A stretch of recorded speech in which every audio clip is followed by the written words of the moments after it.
নবী সাল্লাল্লাহু আলাইহি ওয়াসাল্লাম বলেছেন যে এই দোয়া পড়ার পরে যদি কেউ সকালে পড়ে রাত্রের আগে মারা যায় জান্নাতে চলে যাবে ইনশাআল্লাহ। রাতে পড়ে সকালের আগে ইন্তেকাল করলে জান্নাতে চলে যাবে ইনশাআল্লাহ। আমি ইস্তেগফারের আপনাদেরকে 2-3টা দোয়া শিখাই দেই আগে ছোট্ট করে।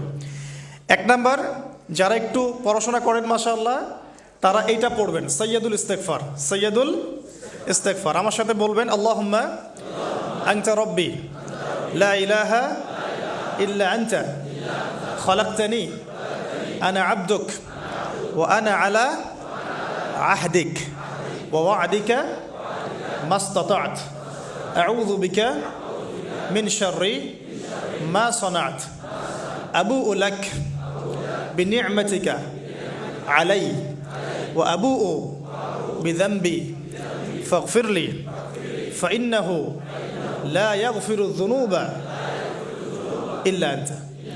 এই যে আমরা গত লেকচারে বলেছিলাম যে আমাদের ইবাদতগুলো অন্তঃসার শূন্য হয়ে যাচ্ছে এই কারণে, বিকজ আমরা অর্থটা বুঝি না। এই যে দোয়াটা আপনি করলেন, নবী সাল্লাল্লাহু আলাইহি ওয়াসাল্লাম বলেছেন যে এই দোয়া পড়ার পরে যদি কেউ সকালে পড়ে রাত্রের আগে মারা যায় জান্নাতে চলে যাবে ইনশাআল্লাহ। রাতে পড়ে সকালের আগে ইন্তেকাল করলে জান্নাতে চলে যাবে ইনশাআল্লাহ। তো কি পড়লাম? আল্লাহ পাক বলছেন, নবী সাল্লাল্লাহু আলাইহি ওয়াসাল্লাম বলছেন, আল্লাহুম্মা হে আল্লাহ আনতা রব্বি, আল্লাহ তুমি আমার রব, খলাকতানি তুমি আমাকে সৃষ্টি করেছো, আনা আবদুক আমি তোমার বান্দা, ওয়া আনা আলা আহদিকা আমি তোমার সাথে যে অঙ্গীকার করেছি এর উপরে আছি, মাস্তাতা থাকার চেষ্টা করছি, আমি সাধ্যমতো থাকার চেষ্টা করছি। আবুউ লাকা বিনি'মাতিকা আলাই আমার উপরে আমার যে উপরে তুমি যে নিয়ামত দিয়েছো আল্লাহ এগুলো আমি স্বীকার করছি। হে আল্লাহ তুমি আমার উপর যত নিয়ামত দিয়েছো আমি স্বীকার করছি। ওয়া আবুউ বিযানবি আমার যত গুনাহ আল্লাহ সব স্বীকার করছি। এইভাবে যদি বান্দা আল্লাহর কাছে দোয়া করে আল্লাহ মাফ করবেন না? সুবহানাল্লাহ। ফাগফিরলি আল্লাহ আপনি আমাকে মাফ করুন, ফাইন্নাহু লা ইয়াগফিরু যুনুবা ইল্লা আনতা কারণ আপনি ছাড়া যুনুব কেউ ক্ষমা করতে পারেন। ব্যাস এইভাবে বুঝে এটা যদি না পড়েন অ্যাটলিস্ট এতটুকু, আস্তাগফিরুল্লাহাল্লাযী লা ইলাহা ইল্লা হুয়াল হাইয়ুল কাইয়্যুম ওয়া আতুবু ইলাইহি, এইটুকু। আর এটাও যদি না পড়েন, না পড়াটা একটু লজ্জার যদিও বা, তাও যদি না পড়েন তাহলে বলবেন আস্তাগফিরুল্লাহ ওয়া আতুবু ইলাইহি, আস্তাগফিরুল্লাহ ওয়া আতুবু ইলাইহি। আসুন তাহলে আমরা কাজগুলো পেয়ে গেলাম। এখন আসুন আমরা কেন রোজা রাখছি। নবী করিম সাল্লাল্লাহু আলাইহি ওয়াসাল্লাম এখানে উদ্দেশ্যটা বলছেন। এই দিনে কি করা হয়েছে? মুসা আলাইহিস সালাম এবং তার কওমকে নাজাত দেওয়া হয়েছে, ফেরাউন তার কওমকে ডুবিয়ে দেওয়া হয়েছে। এই তো এই রোজার সাথে কিন্তু হুসাইন রাদিয়াল্লাহু আনহুর কারবালার শাহাদাতের কোনো সম্পর্ক নাই। এটা একটা আকীদা পরিষ্কার করে নেবেন। কারণ হুসাইন রাদিয়াল্লাহু আনহুর কারবালার ঘটনা হয়েছে নবী সাল্লাল্লাহু আলাইহি ওয়াসাল্লামের ইন্তেকালের 60 বছর পরে। শরীয়ত ক্লোজ হয়ে গেছে না নবী সাল্লাল্লাহু আলাইহি ওয়াসাল্লাম ইন্তেকালের সাথে সাথে, নাকি আরও শরীয়ত আসবে? তো শরীয়তের কোনো নতুন বিধান কি এর পরেও চালু করা যাবে? এই দিনে অনেক ঘটনা ঘটেছে। এই ঘটনাগুলোর সম্পর্কে কিছু দুর্বল বর্ণনা আছে বিধায় আমি বলছি না পাবলিকলি। বলা হচ্ছে এই দিনে নূহ আলাইহিস সালামের কিস্তি, ওই যে কিস্তি প্লাবনে ভেসে ভেসে এই দিনে জুদি পাহাড়ে এসে নোঙর করেছে। এরকম অনেক ঘটনা। এই দিনে মুসা আলাইহিস সালামকে নাজাত দেওয়া হয়েছে, এই দিনে ফেরাউনকে ডুবিয়ে দেওয়া হয়েছে, এরকম অনেক ঘটনা আছে। কিন্তু এই দিনে রোজা রাখার উদ্দেশ্য হচ্ছে এই নাজাতে মুসা। এইটা হুসাইন রাদিয়াল্লাহু আনহুর শাহাদাতের কষ্টে রাখছি না আমরা, ওইটা আমাদের জন্য আরেকটা জায়গা।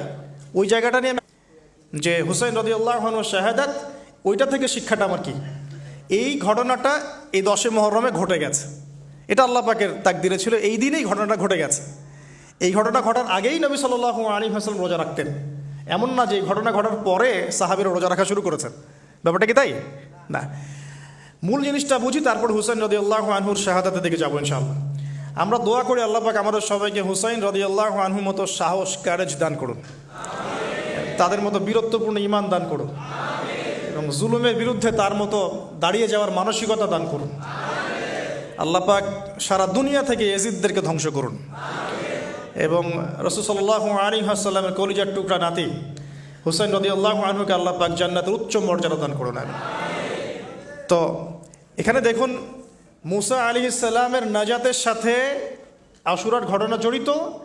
আর একটা কথা আমি বলে দিই, মুসা আলাইহিস সালাম, তার কওম, ফেরাউন এবং শেষ জামানা দাজ্জাল, জেরুজালেম, ইহুদি, এদের সবার সাথে একটা যোগসূত্র আছে। একটু বোঝার চেষ্টা করবেন।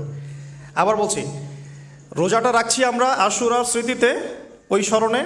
এই আশুরার দিন এর ঘটনা, মুসা আলাইহিস সালামের কওম, ফেরাউন, বনু ইসরাইল, এখনকার জেরুজালেম, জিউসদের উত্থান, শেষ জামানা, এই প্রত্যেকটা বিষয় কানেক্টেড আছে। আমি জানি না কিভাবে আমি শব্দ নিয়ে আপনাদেরকে বোঝাবো। কারণ আমি এখনগুলো লেকচারগুলোতে বলি যে আমি লাস্ট 3-4 বছর থেকে একটা প্রবলেম ফেস করছি। অনেক কিছু বুঝতে পারছি কিন্তু আমি আপনাকে বোঝাতে পারছি না। আমি কোন ভাষা প্রয়োগ করব বা কিভাবে সিকোয়েন্স সাজাবো আমি আসলেই বুঝতে পারছি না। বিশ্বাস করেন, এগুলো শুধু বাইরের কথা বললাম, ভিতরে এমন অনেক কথা আছে যার 30 থেকে 40% আমি বলতে পারছি, বাকি 60% কথা আমি বলতে পারছি না। এখন আপনি ইন্টেলেকচুয়াল অডিয়েন্স হয়ে বুঝে নিয়েন যে কেন বলতে পারছি না, কেন বলতে পারছি না, কী কারণে, এটা আপনাদেরকে বুঝে নিতে হবে। তো এখন